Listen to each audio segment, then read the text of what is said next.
Sri Malto, bonjour à tous, bonjour à toutes.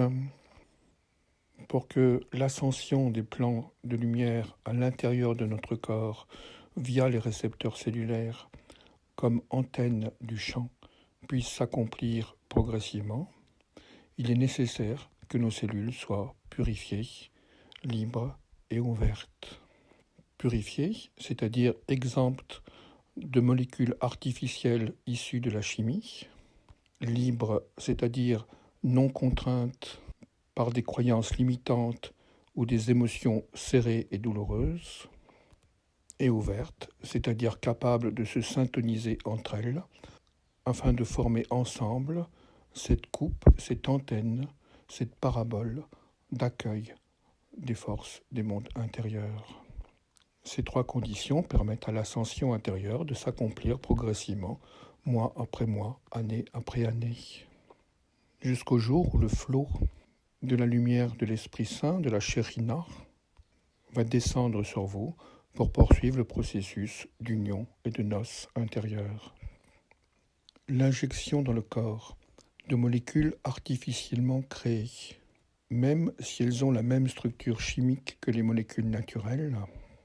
installe temporairement un voile autour des cellules vivantes, entravant ainsi leur participation à la grande vague de vie qui unit toutes les cellules de toutes les formes organiques. À l'image des nuées de satellites qui sont actuellement envoyés autour de la Terre et qui séparent organiquement du cosmos.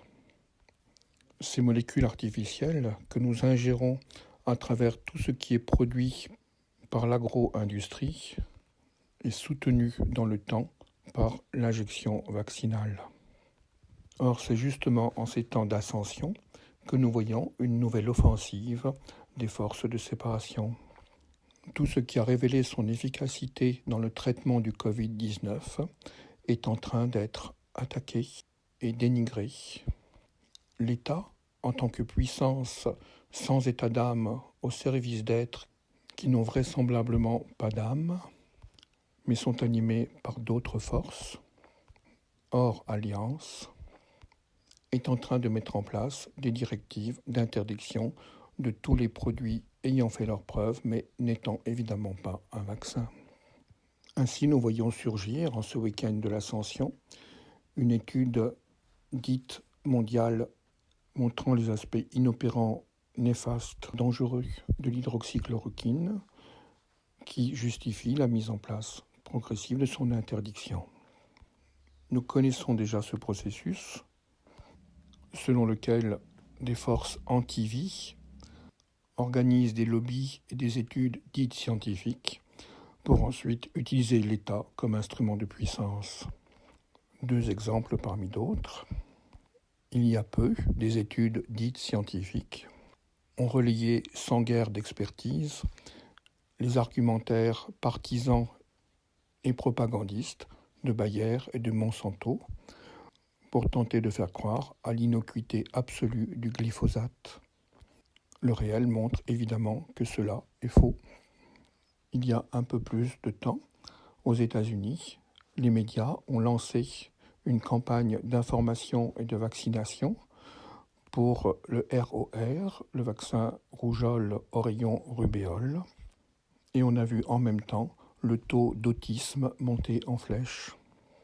Nous savons maintenant que la CDC, l'agence du médicament américaine, a généré des biais statistiques et des falsifications d'études pour tenter de masquer cela, au nom évidemment d'arguments scientifiques.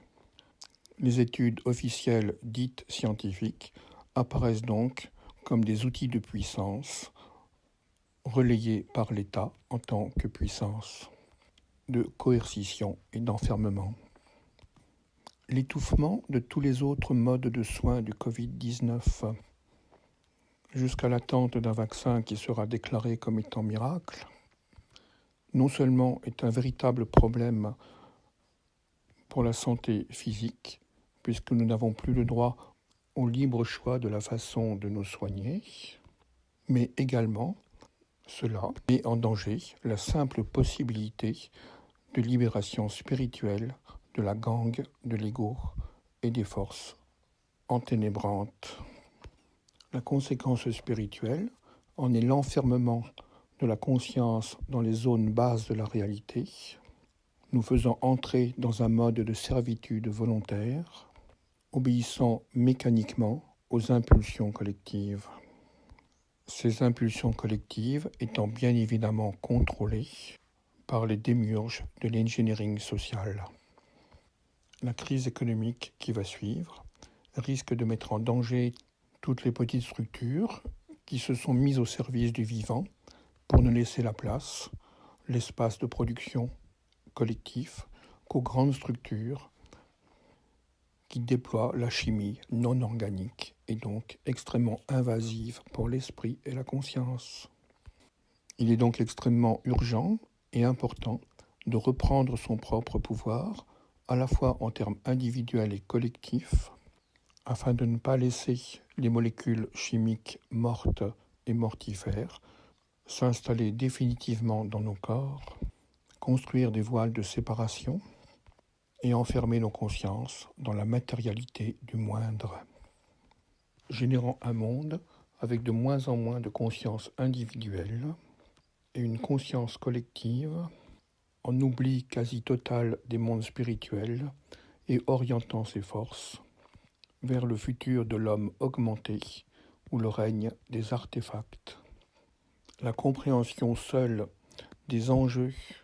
pour la liberté intérieure et spirituelle n'est pas simplement suffisante,